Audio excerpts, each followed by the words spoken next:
Well, a very good evening, everyone, and welcome to BetVictor's preview evening of the National Hunt season, which, of course, at Newbury gets underway tomorrow. Some of the races, of course, have already been up and running. I'm Richard Hoiles, your host for this evening, and as always, joined by Sam Boswell and Jim McGrath. Just to pad out what's going on for the next hour or so, with people dropping in, hope to have George Hill to give us an update on the going for tomorrow and maybe the season ahead, including the entries already for the Coral Gold Cup.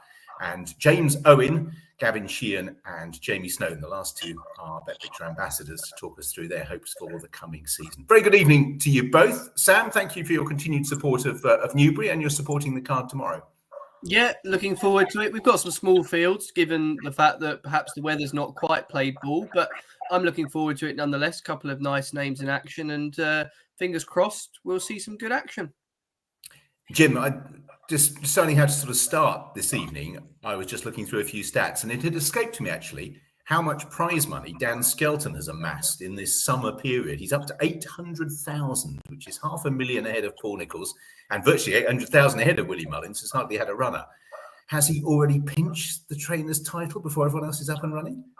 Well, he's made an amazing effort to get a lead, but a simple stat to illustrate that, Richard, is that Dan Skelton, before racing started today, has run 162 individual horses already this season. That's 95 more than Paul Nicholls. And Paul Nicholls, you say he's $500,000 ahead of him. Paul said, his horses are generally behind, but he actually got a group ready for the early season. He said he started earlier than usual. So yes, it is a huge lead, and it will take some reeling in if he continues at the sort of level he did last season. I was just looking at the actual amassed amount of prize money they amassed, and 3.8 million was about what you needed to win it. So I know there's some very valuable prizes to come, but that is sort of pushing 20% of what you needed to win it last year. It used to be, you'll remember, Jim, that summer jumping tends to pass me by a little bit, I have to admit, because you're concentrating on the flat.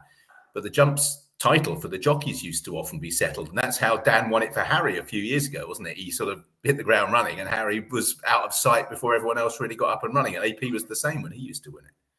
Yeah, I think there's two things for that. You need, as Dan Skelton obviously has, as he's demonstrated, lots of horses, because one of the things about winning handicaps, particularly in the early part of the year, is, of course, the competition isn't so strong, and you get quite harshly handicapped as a result. So you do need definitely horses who A, can cope with summer, autumn conditions, and B, you don't mind, you do that, you're winning with them then. You're not relying on them in the other part of the season. So you almost need two strings.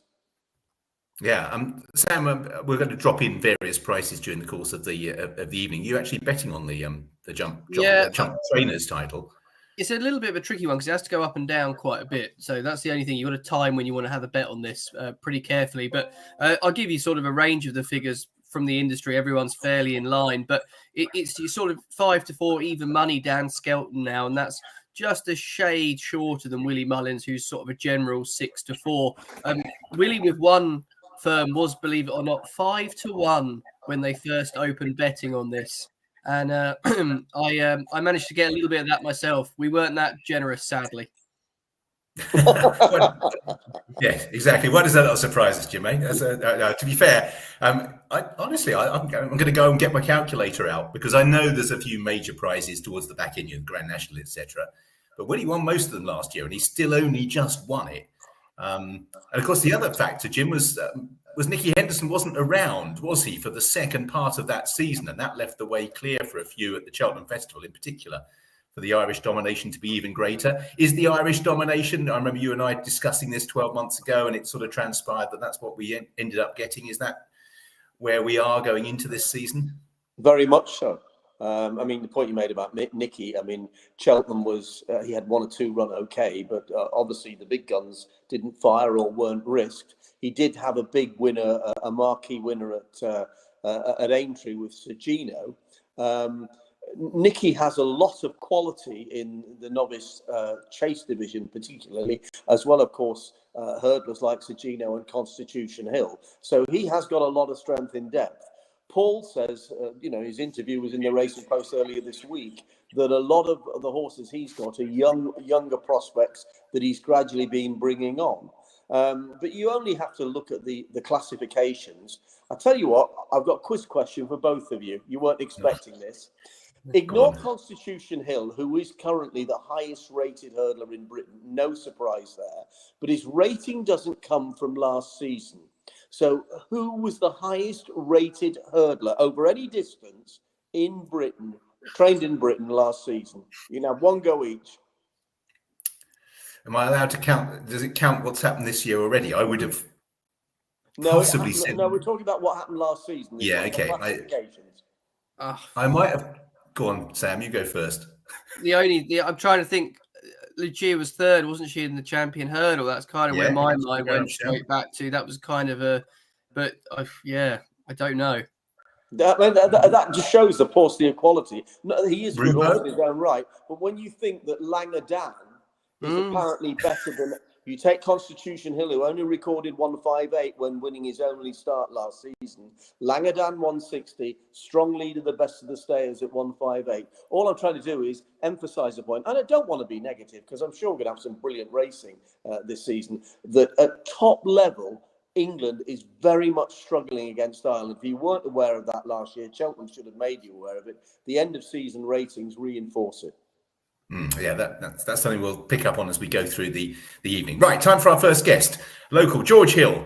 Of course, round the corner we have starting tomorrow, George, and the weather hasn't exactly been great, has it? Because you got plenty of rain at the end of the flat season. We probably didn't want it, and I live pretty local, and apart from the odd mizzle, we haven't had a great deal. What's the current state of play?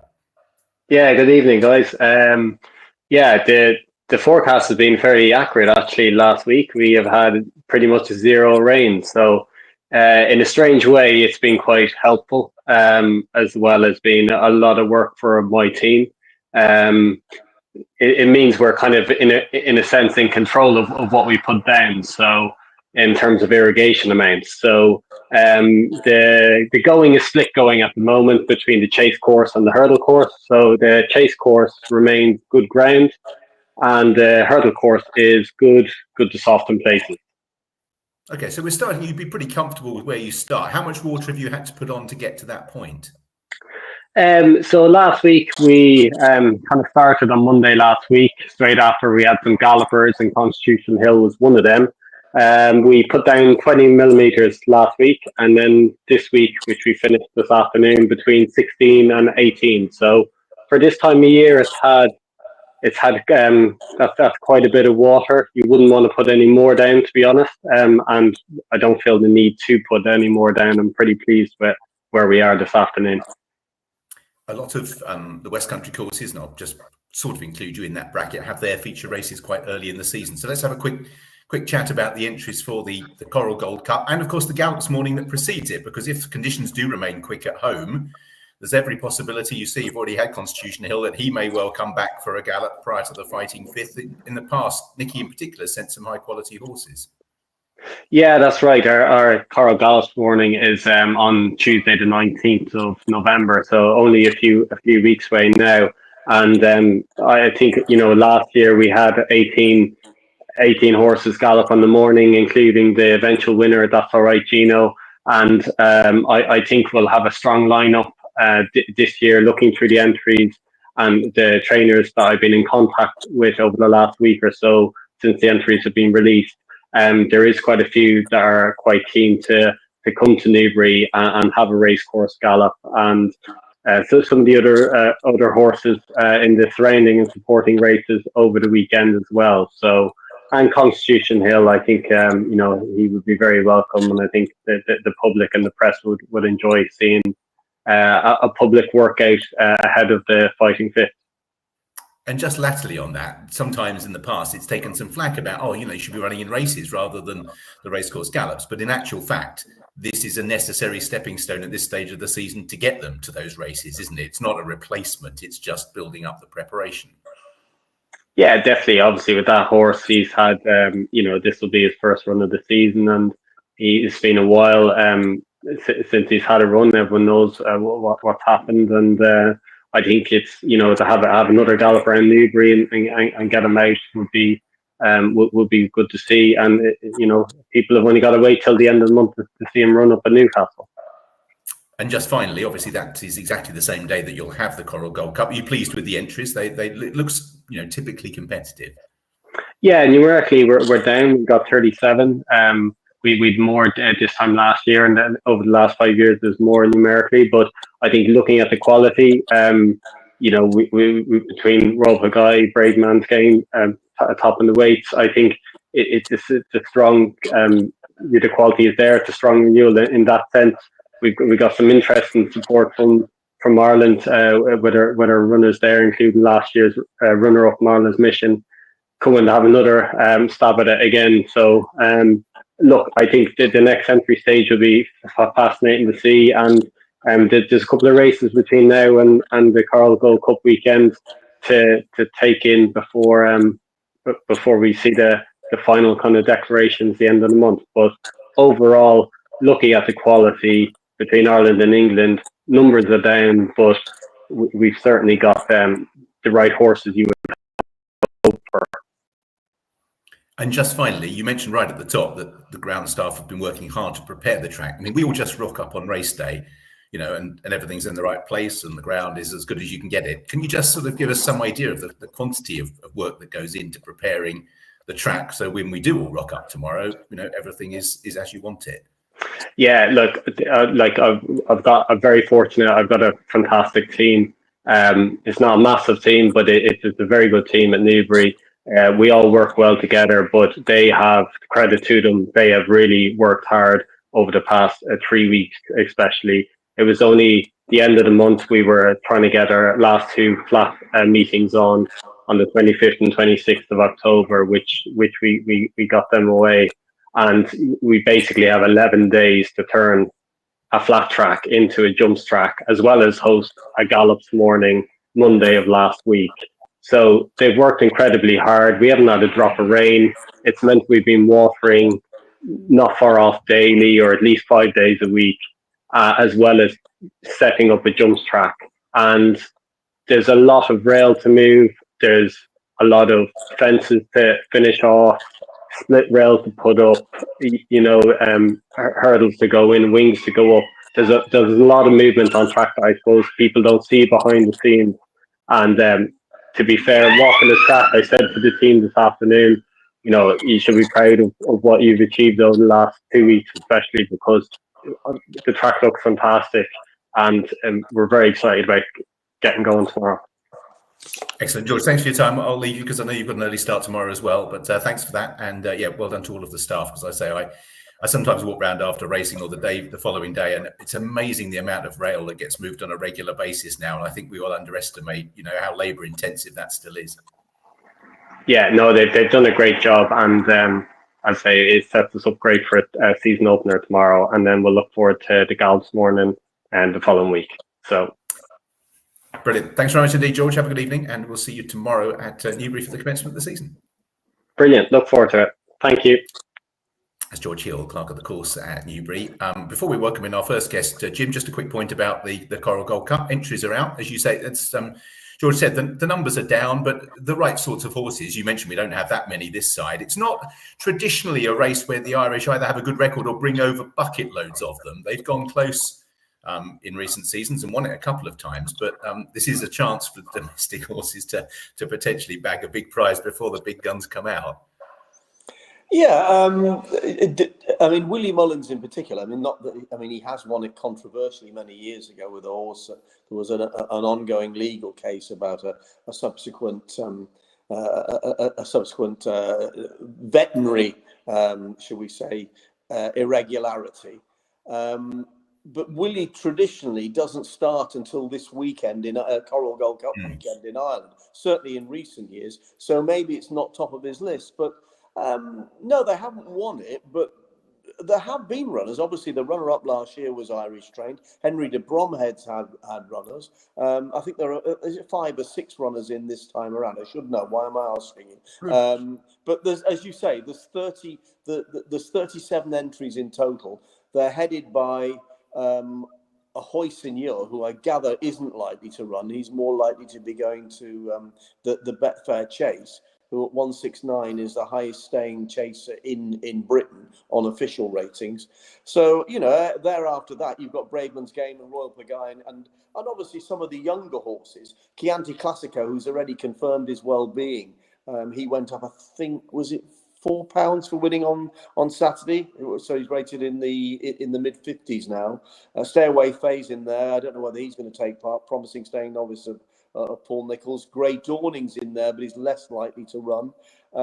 And Ginny's Destiny, who's going to start in the Paddy Power, is also an entry. So, as George was implying, the right horses are in there. Whether they're in the final mix, unless you've got a strong fancy, given that and the ground situation, I'd be inclined to wait for a punt till nearer the time. Yeah, well, Sam, we'll discuss the market maybe a little bit later when Jamie comes on, because he has a potential runner. But it gives me great pleasure to welcome our first guest of the night.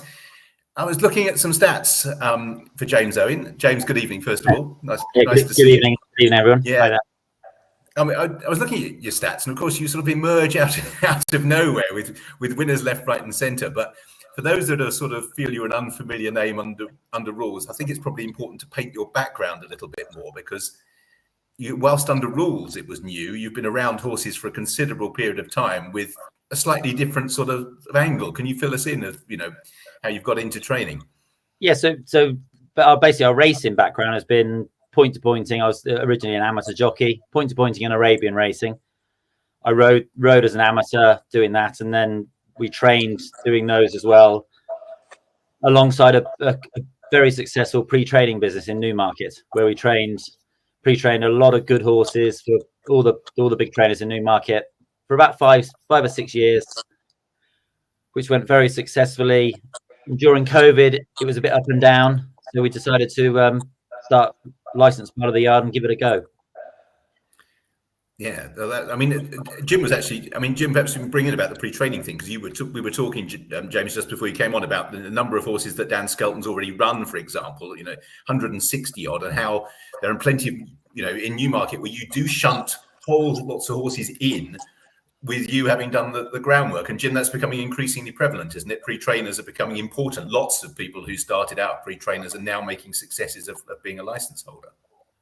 Yeah, well, James has made a sensational start, but he's not the only person to have come into the game like that. You look at Henrietta Knight's probably the best example I can think of, who pre-trained for Fred Winter, Jeremy Tree, Tim Forster, people like that, and was a very successful point-to-point trainer in the 70s, long before she took out a license. So it's quite.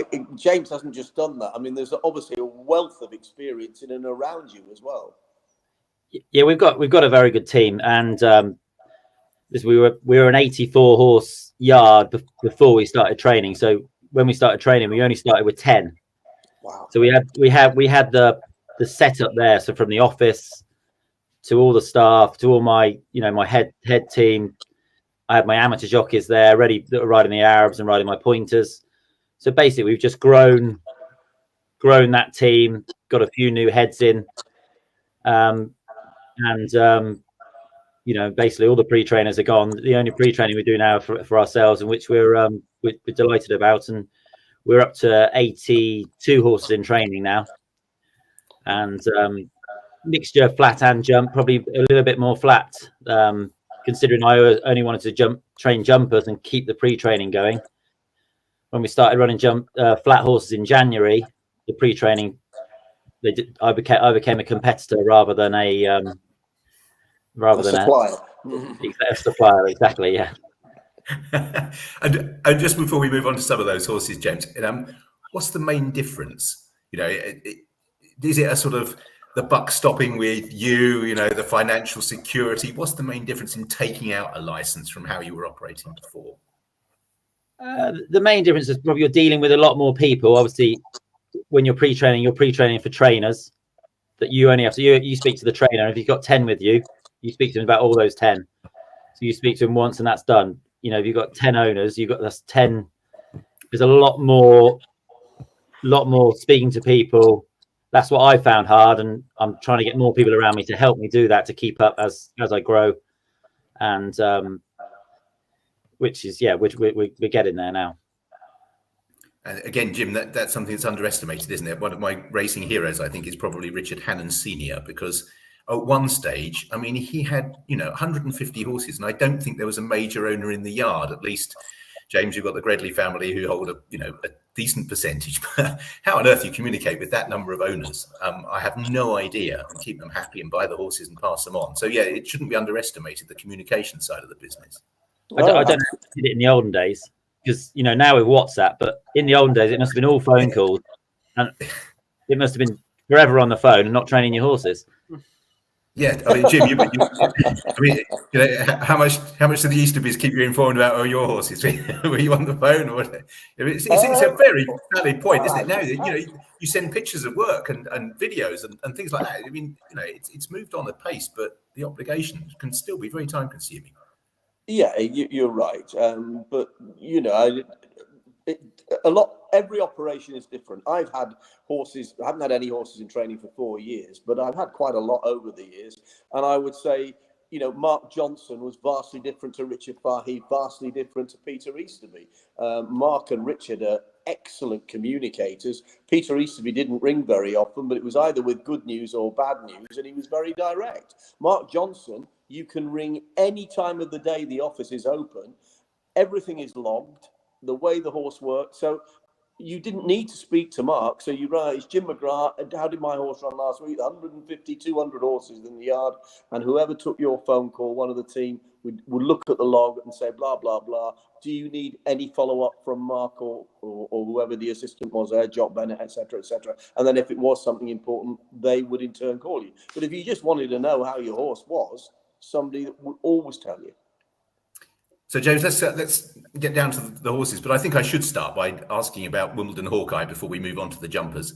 I doubt we're going to see him over a set of hurdles in the Grey Cup. I mean, to have a high-profile horse like that must have been fantastic. And I have to admit, his first two runs, I wasn't 100% convinced, just because he was still very green. He wasn't putting it all together. There was a massive change from that second run to third run from the horse I saw. Did you see him progress through the year like that?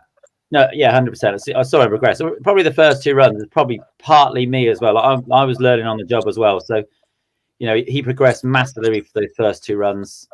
And when he won the Royal Lodge, it's, that's big. Flat racing become a love of mine that day. And that was a fantastic performance. And to see the Gredleys, how proud they were of that horse. They're homebred.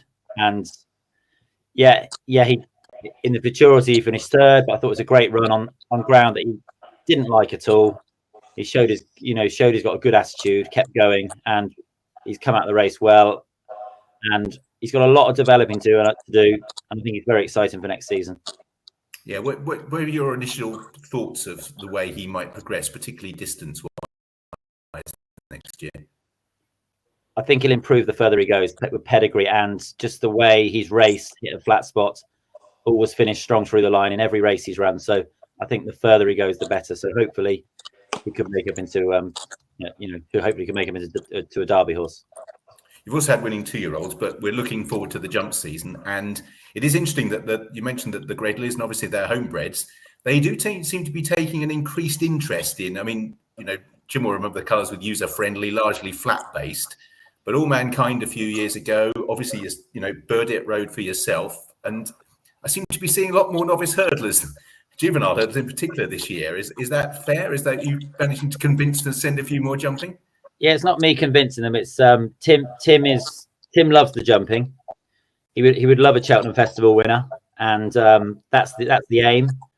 So we're he's putting a team of horses together, a team of juveniles, and hopefully they've started off well. We've still got a few more bullets to fire. So, but they're running well, and we're really enjoying it. So it's great.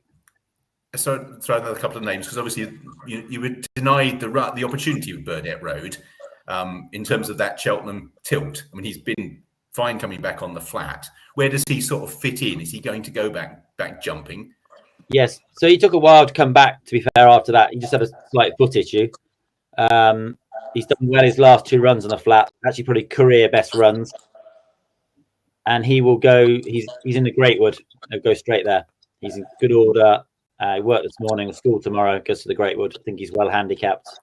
And it's on the old track, where he won last year. I think ideal conditions. He's got a good chance, hopefully. Fingers crossed. Okay, so that's him heading for the Greatwood. Now, the ones that are sort of a year behind him, I was just looking up. I've seen OPEC and Liam Swagger. Are they the 2 that have probably achieved most so far? OPEC's won both her completed starts, fell on debut. She's learning all the time. Where she'll end up, we don't quite know. She'll go for a listed race next at Newbury on the end of the month of their big meeting. And we'll see how she goes there to what we do the rest of the season. Liam Swagger, considering he's a maiden on the flat, I think he's done very well over hurdles. Big horse, still got a lot of developing to do. Won the Wensleydale nicely the other day in a battle against a horse that's probably hardened, ran over fences in France. They start them so early in France. He's run over hurdles and fences, that horse, and we out-battled and out-jumped him over the last 3. So he's a nice horse. Where he'll end up, I don't quite know. Might be more of a Boodle type. But the one I've ran so far that I'm particularly impressed with was East India Dock at Wincanton. A track, Wincanton is a quick track. I think it's probably been the strongest juvenile so far, especially off platform. He jumped well. Sam Twiston-Davies, who's doing well for us, liked him, showed a good attitude, and he'll now head to Cheltenham on Saturday week. Okay, that's more of the traditional path, isn't it, for the better ones? And then would you consider sort of Chepstow on the way? Would that be the next port of call, if providing obviously everything continues to go well? Yeah, maybe Chepstow for him, or we might have another one or two for that, hopefully. I like it. The production line coming. Sam, it's good, isn't it? It's nice actually. We talk about the sort of slightly stagnant nature of UK jumping. Jamie Snowden's made a good impression, but in Ireland with small names, but James's rise in a comparatively short sense of time. It's nice to see new blood, if you like. Yeah, and it's really nice to see those sort of better flat horses ending up going jumping, because it's something that's so hard to do now, to retain them given the global interest in taking them to Australia, places like that. So it's a big help, I think, for the jumps game. James, I was going to actually ask about East India Dock, but you covered that horse. But I did want to just pick up on, there's a horse you're running tomorrow at Newbury. It's a Frankel horse that I think won a Group 2 in France. The name escapes me now, but it's his hurdles debut for you. Yes, L'Astronome. So he's been kindly sent to me by Alassale. So I know them through my Arabian times, and he's a horse that hasn't fulfilled promise in England on the flat, but they thought he was an arc horse once in France. He had, very good form. He's taken to schooling very well. He's actually had a racecourse school at Faken. I went there after he had that problem with a slip bend. He was one of the horses I took there, and he goes to Newbury tomorrow. I think the track will suit. Harry rides him. I think I think he's going to run a big race, hopefully. Thank you very much. And James, you got an interesting horse entered at Haydock at the end of the month. One Big Bang. Oh yeah, he's lovely horse. He's won twice for us last year. Did need his run back at Newton Abbot, but with a penalty, I thought it was a good run. A lot of my National Hunt jumpers that are coming back are needing their first runs. And some of them are getting away with it and winning, but they're needing their first runs, so they'll come on a good bit. We could do with a good bit of rain. He'd love heavy ground at Haydock. It'd be a perfect race, 100-grand pot. If he didn't go there, he could go to Newbury 2 or 3 days before. There's another 80-grand pot there. So really like him. For good friends have done a syndicate, which is really nice. So great pontoon racing. Oh, I know sometimes, Jim, I spoke over you slightly there. So the name's One Big Bang, is that right? Yeah. Brilliant. It was make sure people have time to write it down. And just you mentioned jockeys. Actually, you said Sam had been successful. I didn't realize how successful. Nine winners from 15 rides. That is pretty successful, isn't it? But Harry Cobden as well. But I also wanted to give a mention to Alex Chadwick, who would be a less familiar name, but you've been supporting. And I saw not all good rides win, but he gave an absolute peach to a horse that got beat with me at Hereford earlier in the week. Yeah, Went round the he did. inside, gave it absolutely every chance, and just got nutted by one that probably might be ahead of the handicapper. But I was interested in, has he come through your Arab and pointing background? Yeah, so Alex he came to me, was champion Arabian jockey. He's been champion point-to-point jockey in East Anglia, I think, the last 2 seasons. Very good rider. He's a massive, does all my schooling, teaches the other lads as well. He runs his own he's only here in the mornings, unfortunately, but he runs his own successful horse sort of jockey riding where he sort of does. He's got a lot of clients, all the racing clients. He's got good business. Really good lad. He was champion amateur last year, and he's well on his way to be champion amateur this year. The way he rode that filly the other day, Love Tree, was a professional jockey's ride. Unfortunately, he got beat, but he didn't knock her about. He come back in, said, sorry, got beat. Everything went right. And, she just probably got beat for a little bit of tiredness. She's a nice filly. She's going to go chasing now, so she'll get the 4-year-old allowance as well, which is a huge plus. Yeah, no, I was very impressed because he sat and waited for the gap and to unwind. He didn't panic when he was, and he let him travel into the race really well. So, and he wouldn't turn pro then. He's just he'll stay in the amateur ranks. He likes McDonald's too much. Alex can't do below 11 stone. So he's handy that he stays amateur and he can ride, and he doesn't ride much for other people as well, which is great because he stays with me, and I'd rather him in the yard than riding 100-1 shot somewhere. And just finally, we're looking forward to the season as a whole, and we've mentioned a few names. Are there any others that people can note down? Just a couple that might be of interest going forward. Yeah, listen, I think Burdett Rowe's got a massive season ahead of him. It'll all, Greatwood next week is a massive stepping stone to which way he goes, whether he stays handicapped or goes graded afterwards. And he got beat 7 lengths by the best stayers in the country at Ascot, and it didn't go quite to plan. So he's a very good horse. One I will say is Lavender Hill Mob. So he's a 3-year-old I haven't run yet. He's high 90s on the flat by expert eye, and real big scopy horse. Is schooling well. Had a nice break after the flat, and will probably come out early December. Stand down in one of those introductory hurdles. He's on flat form. He's potentially my best juvenile. I know it doesn't always translate, but the way he's schooling at home, touch wood, he might be. James, thanks for your time this evening. Really good to catch up and hear a few of the names. And best of luck starting tomorrow, of course, at Newbury, but particularly with Burdett Road next week. Yeah, thank you very much. Thanks, James Owen.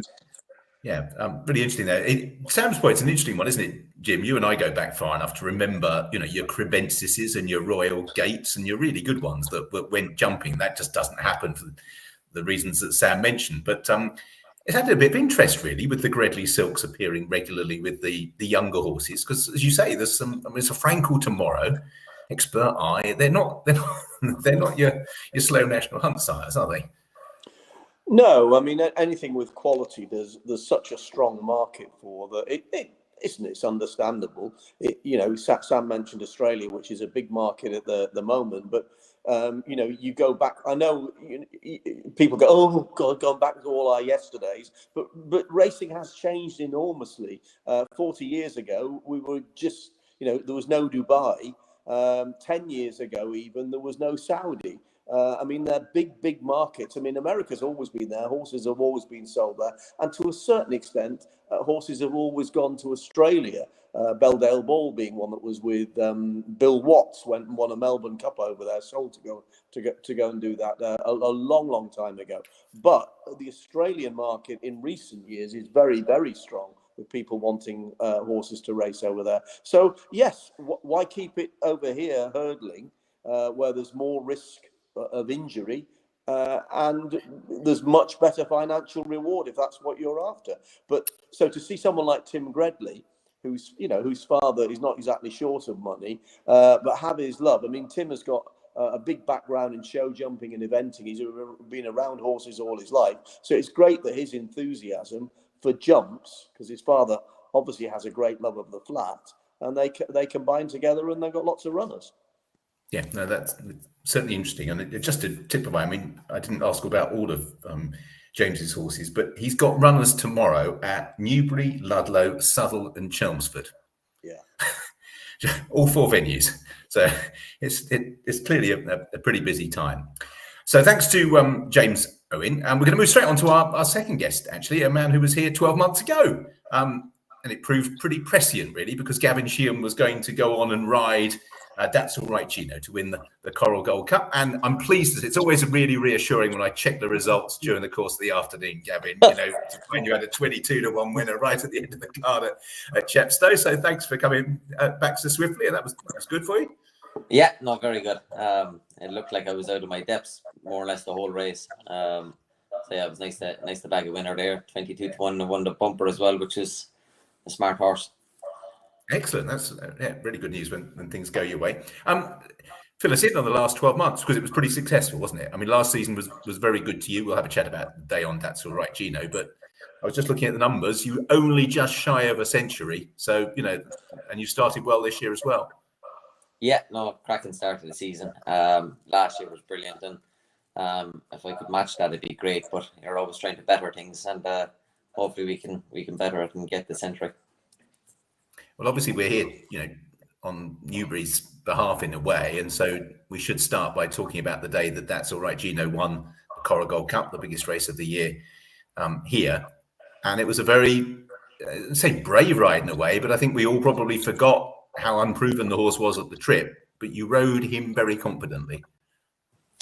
Yeah, that was probably one of my best days racing, I must say. Probably being a local track. That's what was known as the Hennessy was always a big one. Family used to come over to it, and because it was only down the road, obviously now the Coral Gold Cup. But yeah, it was one of those where I could have well been gone up to Newcastle to ride You Wear It Well in the fighting fifth. Yeah, I forgot that. That got called off, and luckily for me, it got called off. But yeah, no, it was brilliant. Rode him with loads of confidence, but he was stepping up in trip. I just trusted myself and the horse that we were in a good position. I wanted to be honest with you, the second horse down the paint, tracking the high senior, and I found myself for a lot further back than I wanted to be. I was last for most of the race, and I just knew that I was jumping great, traveling well, and it wasn't until I jumped to second last on the back that things started to happen in front of me, where I see one or two come behind, come back from the pace, and lucky enough I was able to keep up there. And when I swung in, it felt like I was on a fresh horse, and the rest of them were starting to come back, and that's when I started to get going. Yeah, and Sam, you were there, that day. I remember sort of picking him up, and he had made considerable progress at that time. It's one of those where you sort of position him in your mind, and obviously he's out the back. And yeah, the ground was made extremely smoothly, and quite rapidly as well.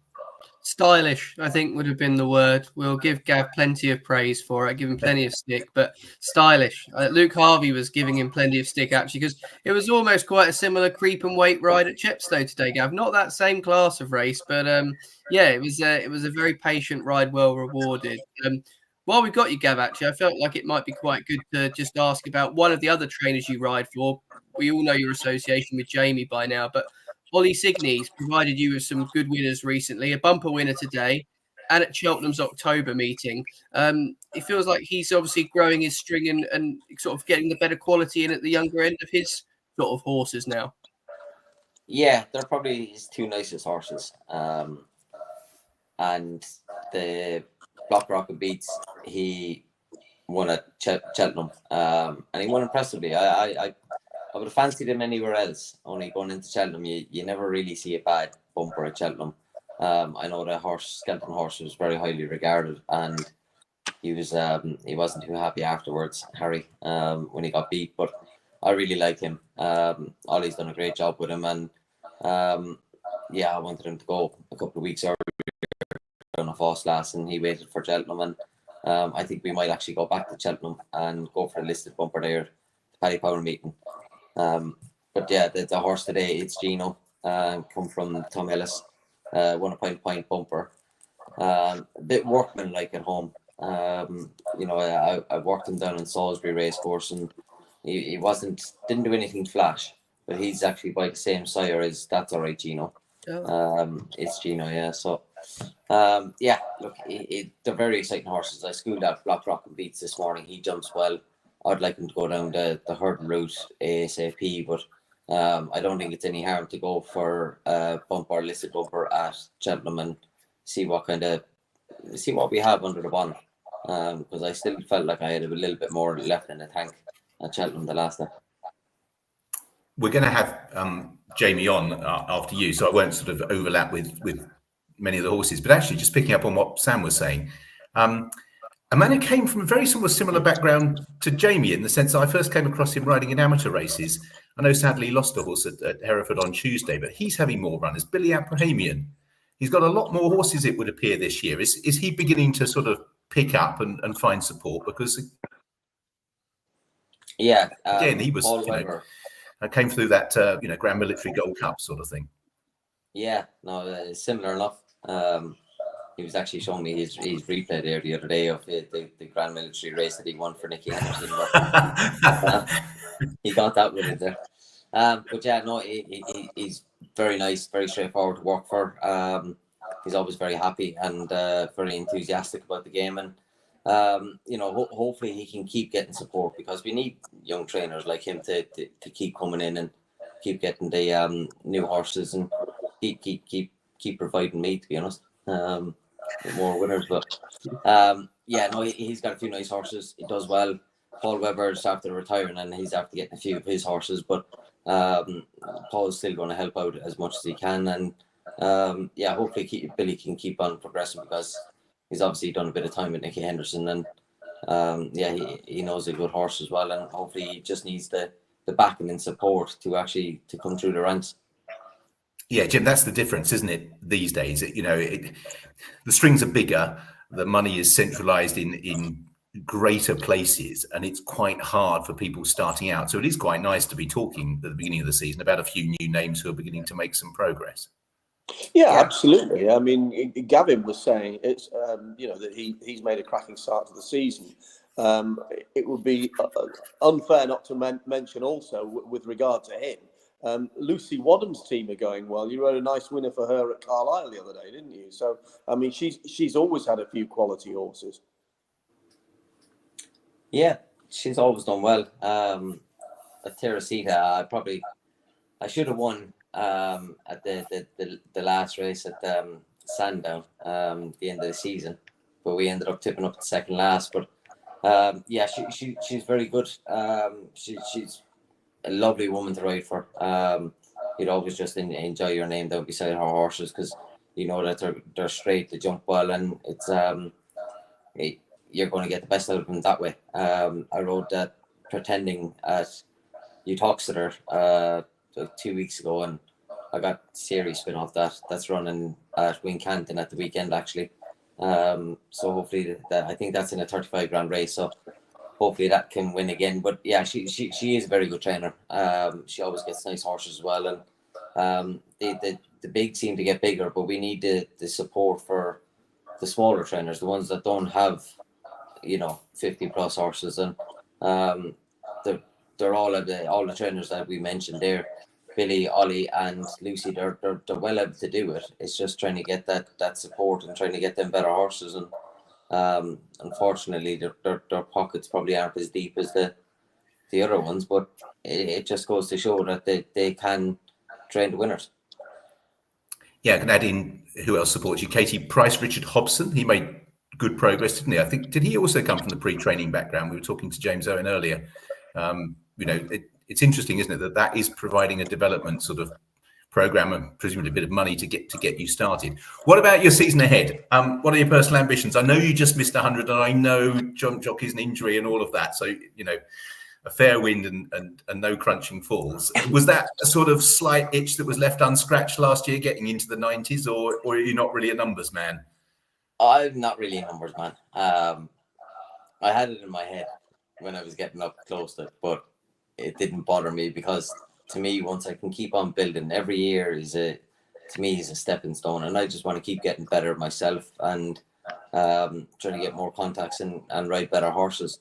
Last year, I would have been a bit more upset if I didn't reach the 100, but I was after riding a Grade 1 winner, Coral Gold Cup winner, December Gold Cup winner, and things were pretty good. So I was very happy with my season last year, and I settled for what I had last year, but this year I want to get to 100 and I want to ride the Coral Gold Cup, the Gold Cup, the Grand National. I want to ride all the big winners, but I'll always aim high and settle for less. I deliberately haven't asked you about too many horses because I said we're going to have Jamie on, but I haven't admitted Jamie yet. I don't think he can hear. Well, maybe he can hear us, but don't worry. Give me one or two of his that he won't mention. He'll mention them all. You're already live for 55 minutes, but yeah, he'll mention all the horses. He loves them all. I like ID Wood. I saw you win on ID Wood earlier in the year at Kent. I was quite impressed by him. I wasn't 100% sure physically. He looked like a chaser, but he jumped. He was pretty nimble. Yeah, he's very very short-footed. I'll say not the biggest and the scopiest, but he's a nice, well-balanced horse and a measured horse. He's got a few nice, exciting novice hurdlers. He's got Hollygrove Chacha that runs tomorrow. La Marquise is one that sticks out in my mind because she's just a picture perfect horse, and she seems like a filly that's on the up. And I know Jamie's probably he's definitely going to mention her because he's got high ambitions for her. But no, he's got a lot of nice horses. I haven't really sat in too many bumper horses, but the ones that have ran have really impressed me, and they're bigger, chasing type, your old-fashioned kind of national hunt horse, and they've got a bit of speed, so they're very nice. But fresh perspective, that won the other day, and that to me is a proper racehorse. Just his looks, his physique, and his ability. And where are you for the rest of the week? Where can we expect to see you? Ludlow tomorrow. Fontwell on Friday. I am at Wincanton on Saturday and possibly Sandland on Sunday. Yeah, it's pretty busy. Anything at Ludlow, Wincanton that we should keep Ludlow and Fontwell we should keep an eye out. We dropped up for Lawrence Bay, nice horse down there. That Jamie runs. Just hope the ground is a little bit on the slower side, if anything. So yeah, hopefully that'll be all right. Gavin, thanks for your time today because I know you've been busy. Really appreciate it. Well done today. Hope the rest of the season goes well, and some of those races you mentioned, even maybe watch one or two of them, will come your way during the course of the campaign. Thanks very much. Gavin Sheehan. Cheers, Gavin. Yeah, Sam, I know he's one of your ambassadors, but the comment I think there that summed him up for me, I bumped into him up, don't know him well, but bumped into him down the years, is the desire to continue to improve. It's the one thing I've always felt with him. It hasn't always been smooth. Cole Harden came quite early in his sort of career, and then it was quite hard when not a great deal of success followed in major races, at least. But he really has kept at it, Yeah, and I think that's kind of a real attribute that Gav has. I'm lucky enough to call him a friend now, and I've seen him and Jamie up close for a number of years, and that relationship I think has grown and helped both of them in their confidences. And Gav's riding fantastically well at the moment, and I think trying to take full advantage of it. We all know how hard it is life as a jumps jockey. You have to take the opportunities when they come, and he's willing to graft and go and ride for anyone, which I think if you can do those things, fingers crossed he'll hit that magic century this year. And Jim, that I wanted to ask about those venues. I knew two of them. I knew it was Ludlow and Fontwell because we jocked up. But, Ludlow, Fontwell, Wincanton, Sandown. It's quite hard at this time of year. There's not a massive number of runners with the ground staying on the far side. You have to work pretty hard at this stage of the year as a jump jockey. Yes, you have to look at the bigger picture as well. You have to go to these smaller venues, even if it's just for one ride, like Harry Cobden did the other day, went to Sedgefield for one ride, which, was fortunate, looked like it, well, I don't know if it was fortunate because the other one fell early on, but you look at what his return was for that ride only, you think, that makes no business sense. But with a bigger picture, with horses for the same trainer, he's going to put you up on, you have to take a view. But they work amazing hours. I mean, I hate driving now. I know the jockeys don't do all their own driving. A lot of them don't. But it's such a waste of time. And you think everything else they do. Yeah, I have to admit, now the nights are drawing in. As I get old, that's the thing. It's the darkness. And someone asked me the other day which invention you wish had been sort of 50 years ahead of its time. I was trying to explain to my kids that, there was one computer in my school, but one bloody, it took up most of the room, and you didn't know how to turn it on, let alone anything else. And I think you and I might share the same desire that if the driverless car had been invented 50 years earlier, how much work could we have done on the way to the races? Oh my goodness! Yeah, fantastic. I'm all for that. I'll tell you, it's going to be past my lifetime, but that would be one I'd be very happy to have contributed to. You've already teed up our next guest. Again, Jamie Snowden was with us 12 months ago, so delighted that he can join us again, another BetVictor ambassador. And yeah, there you go, Jamie. Hi, nice to see you again. Well, great 12 months really, wasn't it? Virtually from the time we spoke, there were very, very few reverses. You were largely informed for the majority of it, and things have started well this year as well. Hi, Richard. Thanks for having me on. Yeah, no, we're very lucky. Got a great team of horses, owners, staff, jockeys. Yeah, we're very lucky. Let's just revisit. We heard from Gavin about That's All Right Gino's success, which was hot on the heels of us talking 12 months ago. I know you made it very plain in the post-race interviews, etc., of what it sort of meant to win the major race at one of your local venues. Yeah, so I mean, I started off, when I was 14, 15, riding out for a local point-to-point trainer down the West Country, John Dufficy, and John Dufficy regaled stories of how his grandfather Harry Dufficy won with Stourbridge Colonists, beating Arkle, all those many years ago, and the Hennessy as it was, Coral Gold Cup as is now, is a race sort of etched in our sort of history, and yeah, to be competing in it and to be winning it was brilliant. It's what you dream of as boys growing up, really. There were lows as well, though, and obviously the major low was losing That's All Right Gino so soon after that, because it was a sort of promise unfulfilled at the trip. I think it's just important to sort of have the impact of that on your yard, because it must be a significant blow, not just in terms of losing the best horse. If you lose any horse, said to Gavin, I walked past as they lost a horse, tragically at the end of Hereford, and walking past dejected owners must have a very big impact on the yard as a whole. Yeah, it really does. I think the kind of best way of describing it is anyone who's into their sailing. You're flying across the ocean with the wind in your sails, and you're sort of unstoppable and unbeatable, and all of a sudden, the wind stops, the sails drop, and you're left sort of isolated at sea by yourself, thinking, can anyone come and pick me up and help me? Yeah, it's a horrible feeling, and something that anyone who loves horses and is involved in horses, understands. But unfortunately, the only thing you've got to do is pick yourself up, dust yourself down, and try and regather that wind in your sails again. But yeah, it's not nice for anyone, owners, trainers, jockeys, and the team at home. Yeah, you'll feel totally sort of punched in the sides and completely winded for a moment or two. Yeah, because you obviously, lads and lasses know the personalities of the horses, so they're not always the best ones in that sense as well. We talk about the best ones more in that sense. Thankfully, of course, it is rare, but it's very important to mention the impact when we lose a horse, rather than feel everyone just moves on without caring. But there is the possibility of the same colours going to the race this time around as well. Is Colonel Harry bound for the Coral Gold Cup after the run at Carlisle? Yeah, that's very much the plan, Richard. It's kind of been sort of a thought really all the way through last season that could he sort of develop into that kind of horse, and thankfully he looks like he's sort of going that way, and it's always been the plan to get a prep run into him. History will always show that the winner of the Coral Gold Cup, the Hennessy, has had a prep run through at the start of their season, so we were very keen to get a prep run into him, and the Colin Parker seemed the obvious step, and Yeah, listen, he ran a belter, jumped slightly out to his left, would prefer softer ground, but I thought it was a lovely prep run.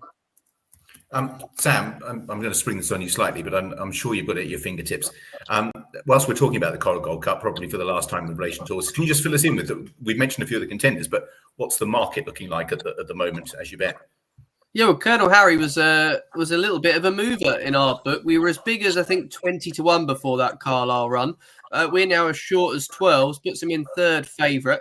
Our current market leader is 80-1 about Kim Bailey's winner from Ascot, Chicanto Classico, that I saw in the flesh on Saturday and was mighty impressed with. Thought he ran an absolute cracker to win there on seasonal reappearance. He does tend to do well then. Broadway Boy, 10-1 shot for Nigel Twiston-Davies, had a great season last year, reappeared, finished third recently. But you go through the list, there's plenty of names in there you can make cases for. Marlon Mission back in there again, obviously finished a runner-up in the race previously for John McConnell. And, you know, the likes of Apples Away would be interesting. French Dynamite actually won a race we sponsored at Punchestown a little bit earlier on this season from Alf Morrison. That came against some very, very strong contenders. The likes of Manila Endo finished runner-up that day. So there's just quality through the field, but betting-wise, I would say it remains open. We'll probably end up with more or less a double-digit price for every other runner bar the favourite at the moment.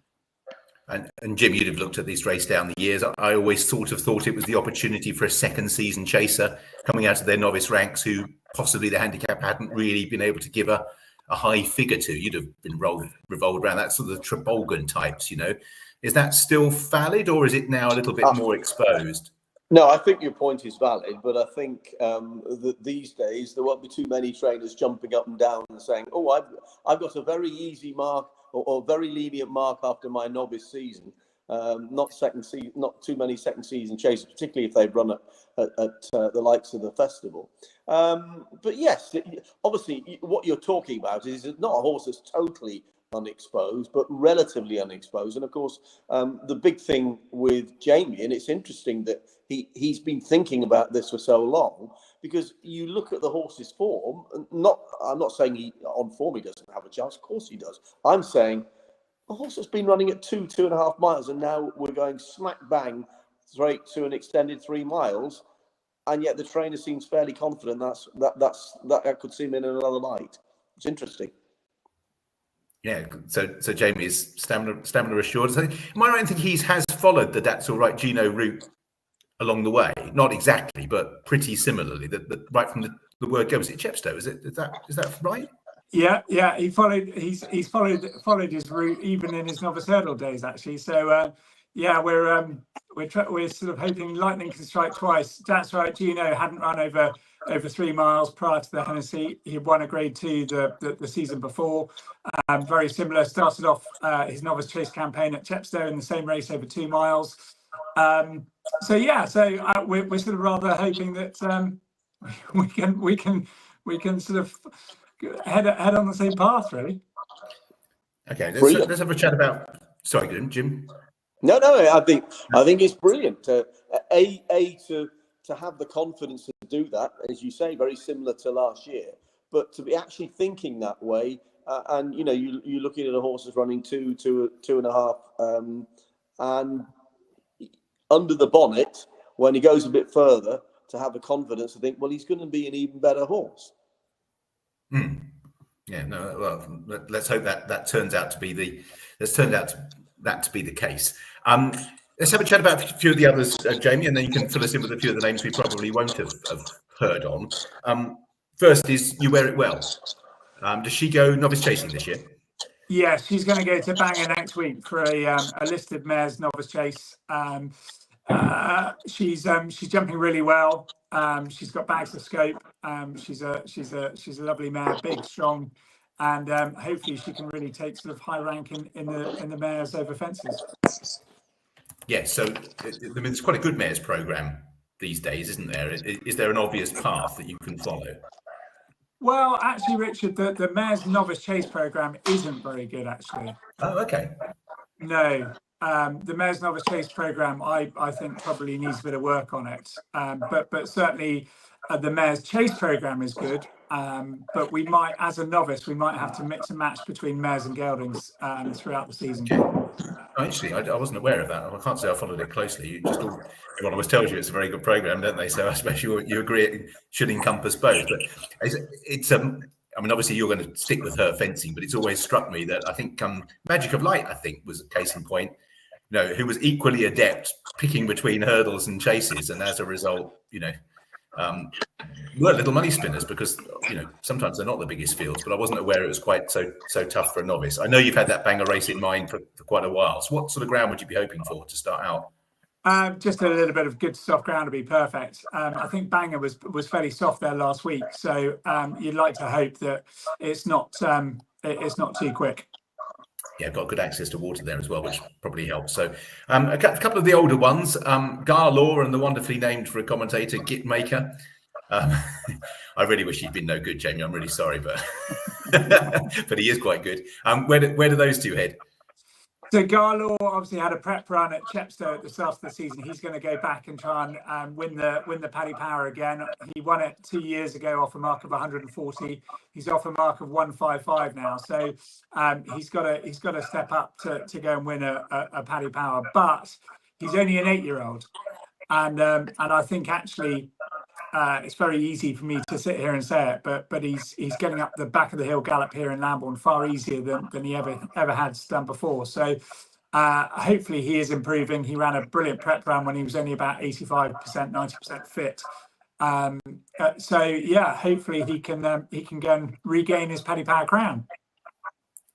And Git Maker in the staying chasers. Please don't tell me he's going for the national. I can't have a national winner.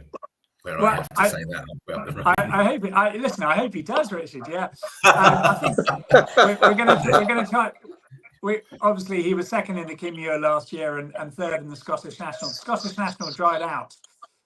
They called it soft, but it really was drying all the time. He does like a bit of cut in the ground, so we're going to try and gear his seat well. We're hoping to go to the Welsh National. But races like the Ida Chase up at Newcastle and those kind of races will come into consideration.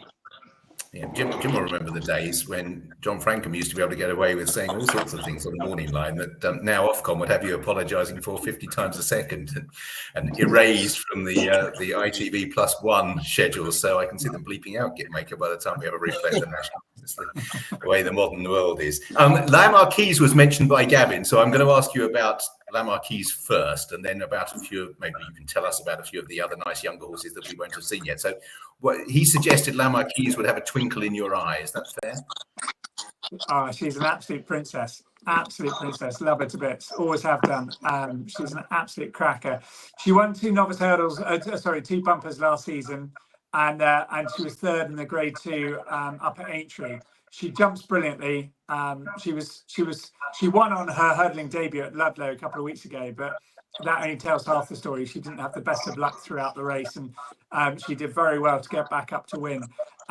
She's an absolute smasher, and hopefully she can really take a high ranking in the Mares Novice Hurdlers this year. Yeah, is there a better program from them than the Novice Chasers? Yes.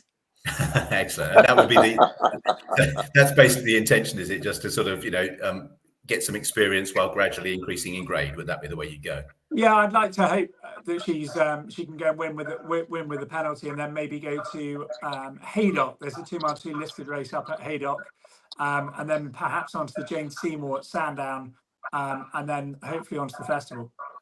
Excellent. Now, there's lots of young horses. I was looking through your stable tour, and there's lots. In terms of how do you go about acquiring them, or getting them sent to you? Because I think that's Jim was saying earlier, we were talking about the trainers getting going. You sort of have now gone on to that level, and you'll be well aware how hard it was to get to that stage, sourcing horses that are capable, and you're not the mug who goes out there and buys the one because you fall for the same trick everyone else has fallen for years before. How have you made that transition, and how easy is it to replenish your stocks these days? Very good question, Richard. Lucy, my wife, and I have very, very boring conversations in the evening over dinner about where we're going to find the next superstar from. We buy pointers from Ireland. We buy pointers from England. We're increasingly buying a lot more 2-year-olds in France, unraced 2-year-olds from France. we do buy some off the flat, but to be honest with you, they're very hard to acquire, and they're very expensive. So the Irish pointers and the French horses tend to be the sort of two main sources where we get them from. Yeah, and that's become a very competitive market, hasn't it? But I was interested, the French 2-year-olds, are they bought as stores? Because you'd have to invest a fair amount of time before really being able to move them on, I suppose. Yeah, so I buy them in France as 2-year-olds. I send them to Southern Ireland. They have a year's pre-training in Southern Ireland, head up to Northern Ireland, across to Scotland, and come down. I avoid tax that way. Don't tell anyone. Oh, Rachel will be on to you, Jamie. That's it. That's in the next budget. I'm sorry, that loophole's about to get closed. Just before I move on and get to the horses, I mentioned Billy Premium in passing with Gavin because I saw he had a few more horses and he'd come the same route as you. Did you know him from his amateur days?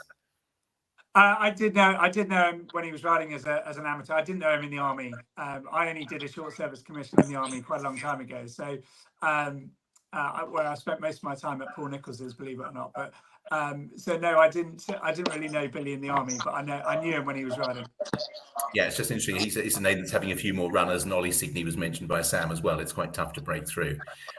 Okay, give us a few names for the future before time completely escapes us.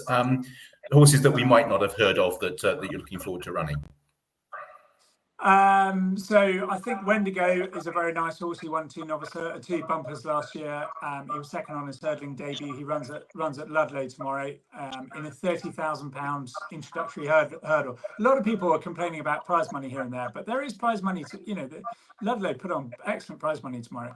As an aside, so he's a lovely horse. Hollygrove Chateau won 2 bumpers last year. Queen of the Vales won 2 bumpers. So it's these bumper horses going hurdling. I think could be pretty smart. Lawrence Bay's another one, runs at Fontwell on Friday, and then the novice chasers going. The novice hurdlers going chasing, as like the likes of Idie Wood and Roger Pole that have both won on their seasonal debuts, and then the likes of Regard that can hopefully step up to being something like a racing post chase horse at Kempton, and then the sort of stable stars that you kind of heard of, and we got quite a few sort of young horses ready to run in bumpers and what have you. Fresh Perspective won a bumper the other day. He looks pretty smart. Cossack Dudari, Cinquenta, another 3-year-old, Ride Like a Girl, Latapix. We're very lucky. We got a nice bunch. Yeah, clearly with those names. I was quite taken with Idie Wood because in the paddock, he doesn't really look much like a chaser. He's nimble, but he was very sure-footed. I was very impressed. Oh, sorry about that. Am I still here? That's okay. I was saying that Idie Wood, he didn't strike you as a natural-looking chaser. I'm not sure whether you can still hear us, Jamie, or not, but let's see if you can. Am I still there? Yep. Yes, you are. Can you hear us okay? Yeah, we can. Yeah, Jim, just for a moment, I was saying it's interesting how many of those horses just roll off the tongue, isn't it, for Jamie? Yes, you're amusing me about going on about Idie Wood's appearance. I'm not saying you're wrong, but it is owned by the Newbury chairman, Mr. Pencer, and a very long-standing friend of his. So he. Yeah, no, it was. I'm actually calling tomorrow. No, it was great to see the Pencer colours actually back. They're not as prominent as they were. But yeah, it doesn't matter what you look like if you jump as nimbly as he did. He was very sure-footed. But compared to the other couple of sort of old-fashioned chasers that went with him, then, I think with him as well, Richard, he'd be better going the other way around. I think just based on that first effort. So who knows? Maybe Jamie will tell us if we'll be seeing Idie Wood at Newbury soon. Sorry about that, Richard. That's all right. My daughter she's just gone off to boarding school and she was just calling in, so apologies about that. Oh, don't be silly. We won't keep you too much longer because I've got one at boarding school as well. I know that getting them to phone you is very rare. She wants some money, of course. That's exactly. I was just talking about Idie Wood, so don't worry. What have you got? Actually, there was one more horse I wanted to ask you about. Is Baron Boyme a good thing in the charity race tomorrow? 11:45, British Horse Society. There's always a plot horse. I'm not sure it's yours, to be fair, but I just thought I'd better ask because it's the first race of the season, technically. Yeah, he. Oh, I think she's calling in for more money. I think we'll never know whether Baron Boehm is the good thing or not. That charity race takes place at 11:45. You're coming racing tomorrow. Let's if we get Jamie back, I will briefly ask him about that. But if not, gents, looking forward to the card tomorrow. Sam, have you got any views? Yeah, I was quite pleased to catch up with James Owen earlier on because that was the horse that had caught my eye as a sort of newcomer to that. Obviously, the bumper that closes the card. It looks like that'll be quite a decent affair as well. It's kind of a bit tentative, just wanted to line up, really. But it'll be a good card tomorrow. I appreciate there's not that many runners, but we'll hopefully find some more as the season progresses and the rain comes. Jamie, I'll let you go rather than keep you on a reconnected. Thanks for your time. No, don't apologise at all. All the very best for the forthcoming season. Thanks for those names over the next to the few days, but hope the week continues to progress well and the season likewise. That's very kind. Thanks, Richard. Thanks for having me on. Okay. See you, Jamie. Absolute pleasure. Jamie Snowden, who all the best, Jamie. Strength to strength. And Jim, anything for tomorrow before we talk about a couple of horses to follow for the season and then wrap up? From a perspective of, is there a really juicy one at a price? Not that I can see. Therefore, if we're narrowing it down to smaller field races, well, Major Fortune's a short price favourite in the 252 of Dan Skelton's. Won very well, has a penalty tomorrow, but it'll take a decent one off his the mark he's on still to beat him. And then maybe it's slightly more of a backable price. Masaccio, Val & Kings. Making his debut over fences in quite a good, what looks quite a good handicap chase. But I think it's interesting that Alan has actually chosen, to go and do this against senior, more experienced horses. Suggests to me he's got a lot of confidence in his jumping. He reached a good level over hurdles. Hasn't had that many runs. He was quite a promising bumper horse as well. So I think he's a horse that could be ahead of his mark if he jumps as well as presumably he's schooled at home.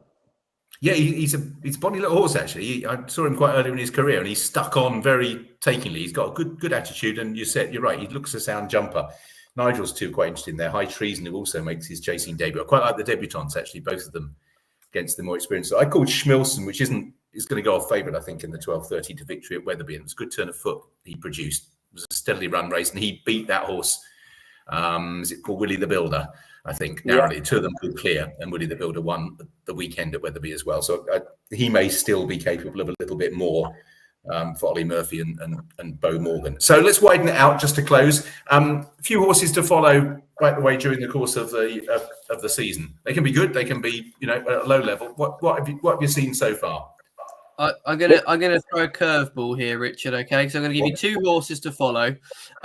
One of which will be a flat horse, which there'll be some logic to, and I'll come to. But there's a lot of really good horses to follow content out there, and I always feel like I'm ripping off someone else's work. So I'm actually going to put up a horse that I think will win the Challow that I've already seen this season. Potter's Charm is a really interesting horse for the Twiston Davis team. We saw him winning at Cheltenham. That was his second start over hurdles. He won a maiden hurdle at Worcester. That was on soft ground, absolutely easy as you like.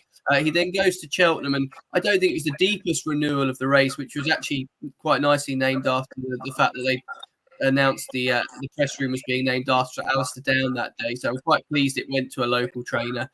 But Potter's Charm for me beat a really good horse of Gordon Elliott's. The form of that horse has been franked already, Manila Sexto.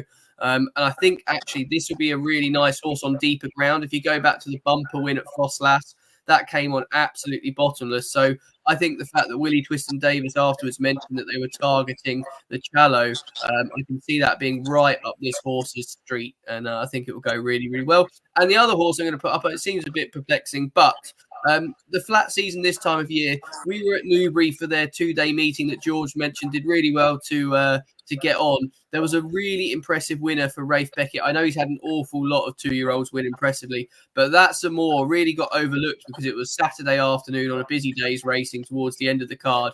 That will be a very, very, very nice filly for next year. Okay, Jim, couple of names. Right. Okay.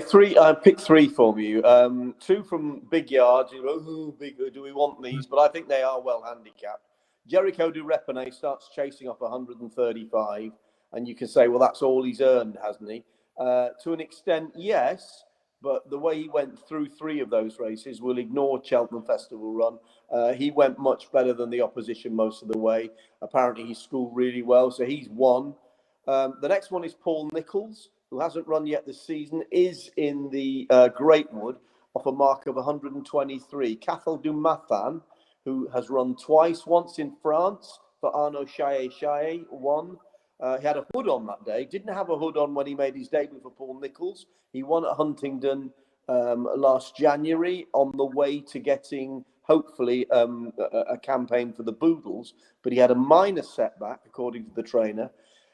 He's been assessed on what he did at Huntingdon, i.e. he gave a £10 beating to a horse rated 112. So he got a mark of 123, pretty much assessed on what he did. And that horse has franked his mark. I can tell you, if you tied a bus to it, it would still have won. He won with a lot in hand. He was very green. He had his ears pricked. So all I'm saying to you and people who are watching this is, he might be 123. In my own opinion, he's at least a stone better than that, and quite probably more. So let's hope he stays sound and we see him soon. And the other one is a horse I saw run at Wetherby last weekend. He finished second to a horse of Nigel Twiston-Davies's in a novice handicap chase. He's called Choose the News. He's trained by Mark Walford. He jumped really well, considering his previous run had been a win over fences at Hexham, and he was there going to Wetherby against an informed horse who was favourite. They were 10 lengths clear. I can't see how he can help but win more races. So Choose the News, Mark Walford, to be the third. Excellent. Yours are always far darker than mine. A couple of horses that, if you're really looking at sort of high grade, I was very pleased to see Firefox jump so well in Ireland on his chasing debut. He's also, I saw lots of time last year, and he just looked that embryonic chasing type. And so often that doesn't work, does it? They look it and they go over fences. But he did look a natural. The other obvious one for Cheltenham, I think, to keep an eye on when Willies are up and running is Salvatore Mundi, who they chucked straight into a Grade 1. All or nothing, really, because you're going to retain the novice status, and then won very impressively just after the cut-off for the novices this year. So he will be qualified as a novice all year. Don't think you'll see a great deal of him, but when you do, it's worthwhile. And one from sort of Jim's camp, if you like, one I've seen over the last week or so, was a winner at Warwick yesterday called I'm Ravenous at Ben Pauling, who did no more than was necessary. It was his chasing debut. He did come from the point-to-point field. He'd largely handicapped on hurdles form, which was competent, but he looked as if he was very capable over fences, idled late, didn't get beat, didn't win by too far as a result. That race actually looked as if it could be quite good. There were the second and third are also worth just keeping an eye on, but I liked him. I'm Ravenous, who obviously the handicapper will reassess him in a week's time, but 113 as the starting point looked very lenient. Jim, Sam, thank you very much indeed. Anything else from either of you before we say cheerio? Just to say big thank you to yourself, Richard, for hosting. Great to have so many people watching on as well. Big thank you. And we'll be back for a Cheltenham preview when we get a bit more of the season out of the way. Yeah, excellent. That's beginning to place. Where are you for the next few days, Jim? I'm staying up north. I'm going to see out the last rites of the flat, Richard. Oh, are you good? Donny, yes. Yes, I won't say with the greatest enthusiasm, much as I love flat racing, but it has to be done. No, that's fair enough. And I should point out that you know, Doncaster does, you know, in yours and my day, that was still the traditional curtain call, wasn't it? You know, so it's wrong to write that off. But Newbury's jump season starts tomorrow. A reminder, there is the charity race 11:45 for the British Horse Society. If you are coming, it's pretty good. Lots of people are raising money, and it's good if there's some sort of atmosphere. So try and get there a little bit early. In the meantime, from myself as well, enjoy the jump season coming up at Newbury. Our thanks to all the guests, obviously to George and to James Owen. Great to chat to him. I haven't spoken to him before. And Jamie Snowden and Gavin Sheehan, who are regulars as part of BetVictor's Ambassador program. So from all of us here, enjoy the jump season. We look forward to kicking it off tomorrow. And hopefully many of you will be on track at Newbury. Good night.